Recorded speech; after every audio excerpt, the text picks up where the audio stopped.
പ്രശ്നം വേറൊന്ന് ബാക്കി നിൽക്കുന്നുണ്ട്. ഉമർ ഹഫീദ് എന്നവരുടെ ഒരു കിതാബും കൂടി ഞാൻ കാണിച്ചു തരാം. അതിനും കൂടി നിങ്ങൾ മറുപടി പറയേണ്ടി വരും. ഗായത്തു തബ്ജീൽ എന്ന ഗ്രന്ഥം കണ്ടില്ലേ? ഗായത്തു തബ്ജീൽ വതർഖുൽ ഖത്ഇ ഫി തഫ്ദീൽ. നിങ്ങൾ സ്ക്രീനിലേക്ക് നോക്കിക്കോളൂ. ഇവർ കൊണ്ടുവരുന്ന ആളുകളെ കുറിച്ച് നമ്മൾ പ്രത്യേകം പഠിക്കണം. ഇവർ പെട്ടവർ പെടല് വല്ലാത്ത പെടൽ തന്നെയാണ്.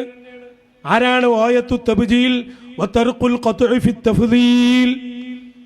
ഈ കിതാബ് മഹ്മൂദ് സഈദ് മംദൂഹ് എന്ന് പറഞ്ഞ ആളുണ്ടാക്കിയതാണ്. അടുത്ത പേജ് കാണിക്ക്.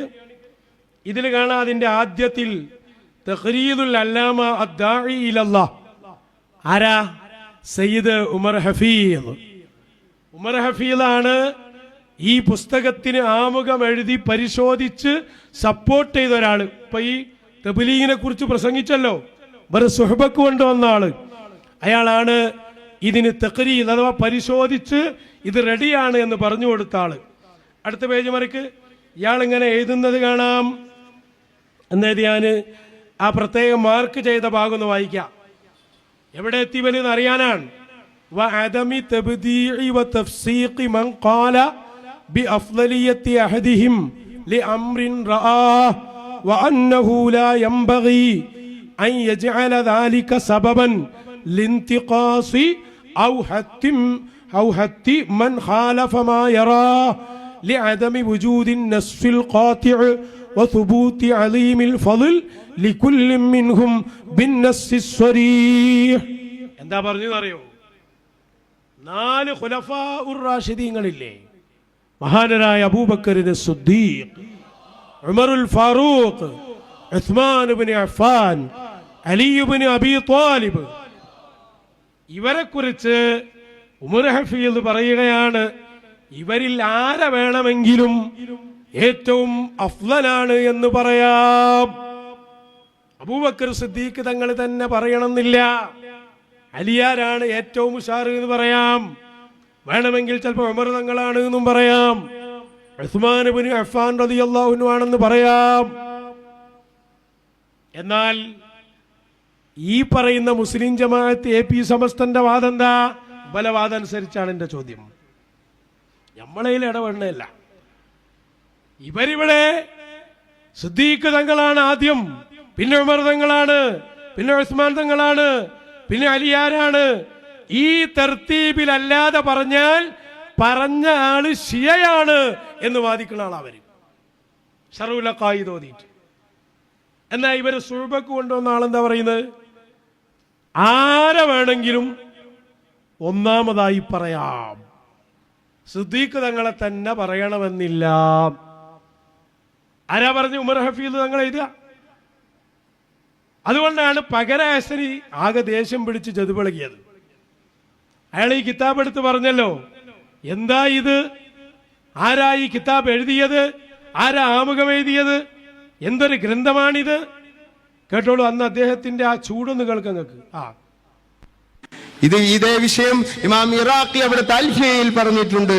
ഇതേ വിഷയം ഇമാം സഹാബി ഫതുൽ മുഗൈസിൽ പറഞ്ഞിട്ടുണ്ട്. ഖാല ശാഫിഈ എന്ന് പറഞ്ഞിട്ട് അജ്മഅ അൽ ഉമ്മത്തു എന്നോ അല്ലെങ്കിൽ അതിന്റെ അടുത്തുള്ള പ്രയോഗത്തിൽ അജ്മഅ, ഇതിൽ ഇജ്മാ ആകുന്നു എന്ന് പറഞ്ഞിട്ടുണ്ട്. സിദ്ദീഖ് റളിയല്ലാഹു അൻഹു ആണ് ഏറ്റവും വലിയ മഹാൻ, ഉമർ റളിയല്ലാഹു അൻഹു ആണ് അടുത്ത മഹാൻ. ഈ 2 മഹത്വത്തെ ചോദ്യം ചെയ്തുകൊണ്ട് സഹാബികൾ 4 പേരും ഈ 4 പേരും ഒരേ സ്റ്റേജുകാരാണ് എന്ന് വിശ്വസിക്കലാണ് നല്ല വിശ്വാസം എന്ന് പറഞ്ഞുകൊണ്ട് ഗായത്തു തബ്ജീൽ എന്ന് പറഞ്ഞുകൊണ്ട് ഒരു വൃത്തികെട്ട ഗ്രന്ഥം ഒരു മനുഷ്യൻ എഴുതിയിട്ടുണ്ട്. അതിനിക്ക് അവതാരിക എഴുതിയവരുടെ പേര് ഞാനിവിടെ പറഞ്ഞാൽ സങ്കടമായി പോകും.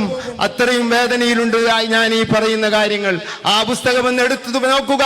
ഇത് ഈ ശബ്ദം എവിടെങ്കിലും ഒന്ന് കേട്ടാൽ ആ പുസ്തകം എടുത്ത് ഞാൻ പറഞ്ഞത് ശരിയാണോ അല്ലേ എന്ന് നോക്കുക.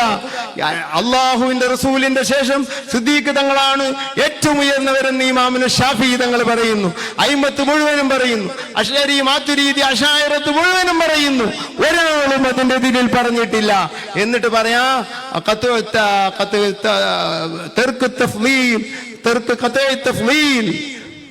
തഫ്ളീലിനെ ഒഴിവാക്കലാണ് ഗായത്തു തബ്ജീൽ ഏറ്റവും വലിയ ബഹുമാനം. എന്നിട്ട് ആ ഗ്രന്ഥത്തിന്റെ ഉള്ളിൽ അങ്ങ് വായിച്ചാൽ സുബ്ഹാനല്ലാഹ്, ചീഞ്ഞളിഞ്ഞ എന്തെല്ലാം കാര്യങ്ങളാണ് അതിൽ പറയുന്നതിന്റെ ഓരോന്നിനും അക്കമിട്ട് മറുപടി പറയാൻ മുഹമ്മദിന് കഴിയും. പിന്നല്ലേ പണ്ഡിതന്മാർ അതിലുള്ള ഓരോ വാക്കുകളിൽ പറഞ്ഞ കൂട്ടത്തിൽ പറഞ്ഞു കാണാം, ഷിയ എന്ന് പറയുന്നത് തെറ്റല്ല, ഷിയ എന്ന് പറയുന്നത് നല്ല കാര്യമാകുന്നു. മഹ്മൂദ്, സുബ്ഹാനല്ലാഹ്, നല്ലത് പിരിച്ചുവിടലാനി. അത്തശയ്യു മഹ്മൂദ്, ഷിയാ വിശ്വാസം അത് ഏറ്റവും നല്ല പ്രവർത്തനമാണ് എന്ന് ആ കിതാബിൽ പറയുന്നു. ആ കിതാബിന് ആമുഖം എഴുതിയതാരാ? അത് പരിശോധിച്ച് അത് ശരിയാണെന്ന് രേഖപ്പെടുത്തിയതാരാ? നിങ്ങൾ സുഹബക്ക് കൊണ്ടുവന്ന ഉമർ ഹഫീദാണ്. ഞങ്ങളെ ചോദ്യം, നിങ്ങൾ എങ്ങനെ അദ്ദേഹത്തെ സുഹബക്ക് കൊണ്ടുവന്നു? നിങ്ങളെ വിശ്വാസത്തിൽ അയാൾ സുന്നത്ത് ജമാഅത്തിനെതിരല്ലേ? അലിയാർ തങ്ങളാണ് സിദ്ദീഖ് തങ്ങളെക്കാൾ ഉഷാറ് എന്ന് തോന്നിക്കുന്ന ഒരു വാചകം പഴയകാലത്ത് ഒരു കാസിമി പറഞ്ഞപ്പോ ആ കാസിമിക്കെതിരെ അന്ന് ശറഹുൽ അഖായിദുമായി വന്നവരായി ഇവരെ വിടാൻ പറ്റുമോ? വേറുള്ളവർ പറഞ്ഞാൽ ചാടി വരും വര്. ഒന്ന് കണ്ടോളൂ, അന്ന് കാസിമിക്കെതിരെ നടത്തിയ പ്രസംഗം. വേറെ ആളുണ്ടെന്നർത്ഥം. ഉസ്മാൻ ഇബ്നു അഫ്ഫാൻ റളിയല്ലാഹു അൻഹു. ഇതുകൊണ്ടാണ് സുഹൃത്തുക്കളെ സുന്നത്ത് ജമാഅത്തിന്റെ മുഴുവൻ കോളേജുകളിലും അതേ പഠിപ്പിക്കുന്നില്ലേ ശറഹുൽ അഖായിദ്? ആ ശറഹുൽ അഖായിദ് സുന്നത്ത് ജമാഅത്ത് പഠിപ്പിക്കുന്ന കിതാബല്ലേ? അതിലെന്താ പറഞ്ഞത്? വഅഫ്ദലുൽ ബശരി ബഅദ നബിയിനാ സല്ലല്ലാഹു അലൈഹി വസല്ലം അബൂബക്കർ സിദ്ദീഖ് ثم الفاروق ثم عثمان ذو النورين ثم علي المرتضى رضي الله عنهم. സുന്നത്ത് ജമാഅത്ത് പഠിപ്പിക്കുന്ന ശറഹുൽ അഖായിദിൽ പറയാണ്, ഏറ്റവും ബഹുമാനമുള്ള ആള് അല്ലാഹുവിന്റെ റസൂലിന്റെ ശേഷം അബൂബക്കർ, പിന്നെ ഉമർ, ഉസ്മാൻ, അലി. ഇതല്ലേ സുന്നത്ത് ജമാഅത്ത്? അതിനെതിരെ ഖുർആൻ പ്രഭാഷണക്കാരൻ എന്ന് പറഞ്ഞൊരു പ്രഭാഷണക്കാരൻ ഇറങ്ങിയിട്ട് മഹാനായ കാന്തപുരം ഉസ്താദിനെ വളരെ നിസ്സാരപ്പെടുത്തി ഗീബത്ത് പറഞ്ഞ് പ്രസംഗിച്ചൊരു മൗലവിയാണ്. പിന്നീട് അദ്ദേഹം തൗബ ചെയ്യുന്നു കേട്ടിട്ടുണ്ട്. പക്ഷേ അദ്ദേഹം അതിനേക്കാൾ വലിയ അപകടത്തിലല്ലേ പോയി ചാടിയത്? അദ്ദേഹം സുന്നത്ത് ജമാഅത്തിനെതിരല്ലേ പ്രസംഗിച്ചത്? അപ്പൊ ഇയാൾ എഴുതിയതോ? അദ്ദേഹം സുന്നത്ത് ജമാഅത്തിനല്ലേ എതിരല്ലേ പ്രസംഗിച്ചത്? ശരി. അപ്പോൾ പിന്നെ ഉമർ ഹഫീദ് എഴുതിയതോ? പേരോട് അബ്ദുറഹ്മാൻ സഖാഫി മറുപടി പറയണം. തബ്ലീഗ് ജമാഅത്തിന്റെ നേതാവായി നമ്മൾ ഒരുപാട് കാലം നിങ്ങളുടെ നേതാക്കളിൽ നിന്ന് തന്നെ ബിദ്അത്തുകാരനാണെന്ന് കേട്ട മുഹമ്മദ് ഇല്യാസ്, അദ്ദേഹത്തെ ഉന്നതനായി പറയുന്ന ഒരാളെ എങ്ങനെ നിങ്ങൾ സുഹബക്ക് കൊണ്ടുവന്നു? മുശാവറ മറുപടി പറയണം. പ്രത്യേകിച്ച് പേരോട് അബ്ദുറഹ്മാൻ മുസ്ലിയാർ പറഞ്ഞേ പറ്റൂ മറുപടി. ഔലിയാക്കന്മാർക്കെതിരിൽ, മശായിഖന്മാർക്കെതിരിൽ, മഹാനരായ ശംസുൽ ഉലമക്കെതിരിൽ തന്നെ നിങ്ങള് അവർക്ക് ആദർശം പോരാ, സുന്നി പോരാ എന്ന് പറഞ്ഞ് വേറെ പ്രസ്ഥാനമുണ്ടാക്കി, പാർട്ടി ഉണ്ടാക്കി പ്രവർത്തിക്കുന്ന നിങ്ങൾ എന്താദർശമായി ഇപ്പൊ പറഞ്ഞുകൊണ്ടിരിക്കുന്നത്? അന്ന് ശംസുൽ ഉലമക്ക് ആദർശം പോരാന്നാ പറഞ്ഞത്. അന്ന് സ്വന്തം ഉസ്താദുമാർക്കെതിരെയാ പോരാടിയത്. ഇപ്പൊ നമ്മളോട് പറയാ, എന്താ ഉസ്താദിനെ അംഗീകരിക്കണില്ലേ? 89-ലല്ലേ നിങ്ങൾക്കിത് ഓർമ്മ വരേണ്ടിയിരുന്നത്? 89-ൽ ആരായിരുന്നു സമസ്തയുടെ ജനറൽ സെക്രട്ടറി? മഹാനരായ ശംസുൽ ഉലമ ഇ.കെ. ഉസ്താദ്. ആരാ പ്രസിഡന്റ്? റഈസുൽ മുഹഖിഖീൻ കണ്ണിയത്ത് ഉസ്താദ്. ഈ രണ്ട് മഹാമനീഷികൾ സമസ്തയുടെ നേതൃതലങ്ങളിൽ ഇരിക്കുമ്പോൾ ആ ഉസ്താദുമാർക്കെതിരിൽ അവർക്ക് ആദർശം പോരാ എന്നു പറഞ്ഞ് നിങ്ങൾ ഇറങ്ങിപ്പോന്ന് ഈ നാടുകളിലൊക്കെ പ്രശ്നമുണ്ടാക്കി.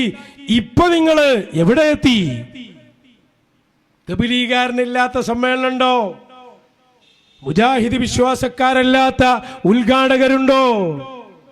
സുഹബ എന്ന നാടകം നടത്തുമ്പോൾ എന്താ നിങ്ങളുടെ അവസ്ഥ? എന്നിട്ട് നിങ്ങളാണത്രേ വലിയ സുന്നികൾ. ഇവർ ഇവിടെ പഠിപ്പിച്ചു വച്ചതാ ഇതൊക്കെ.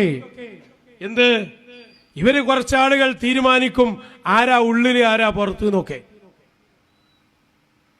അല്ലാഹുവിന്റെ ഔലിയാക്കന്മാരെ സംബന്ധിച്ച് സംസാരിക്കാൻ പോലും അധികാരമില്ലാത്തവർ, ഞാൻ പറഞ്ഞില്ലേ, അൽ ഉലമാഉ ബിൽ